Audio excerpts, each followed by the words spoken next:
25শে December দিনটি পালন করবেন না গুরু গোবিন্দ সিংয়ের জয়ন্তী পালন করবেন। যে গুরু গোবিন্দ সিংকে ইসলাম ধর্মের মানুষরা তার গলায় তরোয়াল রেখেছিল যে তুমি সনাতন ধর্ম ত্যাগ করে ফেলো, ও তার 2 সন্তানকেও গলায় তরোয়াল রেখেছিল তুমি যদি তোমার ধর্ম ত্যাগ না করো তবে তোমার সন্তানদেরকে হত্যা করে ফেলবো, তুমি সনাতন ধর্ম ত্যাগ করো। আমাদের গুরু গোবিন্দ সিং তিনি সেই অবস্থায় ধর্ম ত্যাগ করেননি।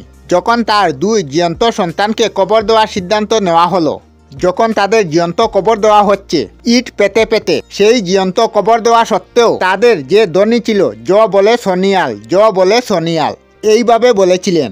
যখন প্রায় সম্পূর্ণ কবর দেওয়া হয়েছিল ইট বালি পাথর দিয়ে, তখন গুরু গোবিন্দ সিংকে বলছিল তুমি ধর্ম ত্যাগ করো, না হলে কিন্তু মারা যাবে তোমার সন্তানরা। তা হওয়া সত্ত্বেও আমাদের গুরু গোবিন্দ সিং সনাতন ধর্ম ত্যাগ করলেন না। তিনি তার চোখের সামনে তার পুত্রের মৃত্যুবরণ দেখলেন, কিন্তু সনাতন ধর্ম ত্যাগ করলেন না। কিন্তু তা সত্ত্বেও দস্যুরা তার পুত্রদের কবর ভেঙে তাদের পিতা গুরু গোবিন্দ সিংয়ের সামনে শিরচ্ছেদ করে দিয়েছিল, মস্তক ছিন্ন করে দিয়েছিল। তা হওয়া সত্ত্বেও কিন্তু গুরু গোবিন্দ সিং সনাতন ধর্ম ত্যাগ করেননি। কিন্তু আমরা কজন জানি আমাদের সনাতন ধর্মের ইতিহাস? তাই বন্ধুরা, 22শে ডিসেম্বর আমাদের গুরু গোবিন্দ সিংয়ের জন্মজয়ন্তী, আর এটি 31শে ডিসেম্বর পর্যন্ত চলে। এটা পালন করবেন না যীশু খ্রিস্টের জন্মদিন কোনটি? হে সনাতনী, তোমরা তোমাদের ইতিহাস জানো। শিখ গুরু গোবিন্দ সিংয়ের ইতিহাস, তিনি সনাতন ধর্মে ছিলেন বলে তার 2 ছেলেকে চোখের সামনে হত্যা করা হয়েছিল।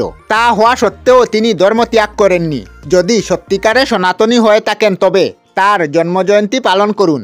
তবুও যদি যীশু খ্রিস্টের জন্মদিন পালন করতে হয় তবে এটি আপনাদের সম্পূর্ণ ব্যক্তিগত ব্যাপার। সনাতন ধর্মের সাথে জুড়ে থাকুন, সনাতন ধর্মকে ভালোবাসুন, সনাতন ধর্মকে জানুন ও চিনুন, সনাতন ধর্মের ইতিহাসকে জানুন। জয় সনাতন ধর্মের জয়। হর হর মহাদেব।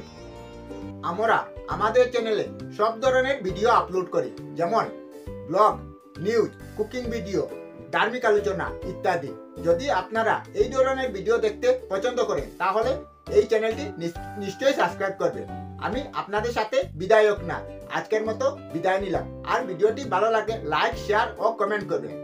ভিডিওটি সম্পূর্ণ দেখার জন্য অশেষ ধন্যবাদ।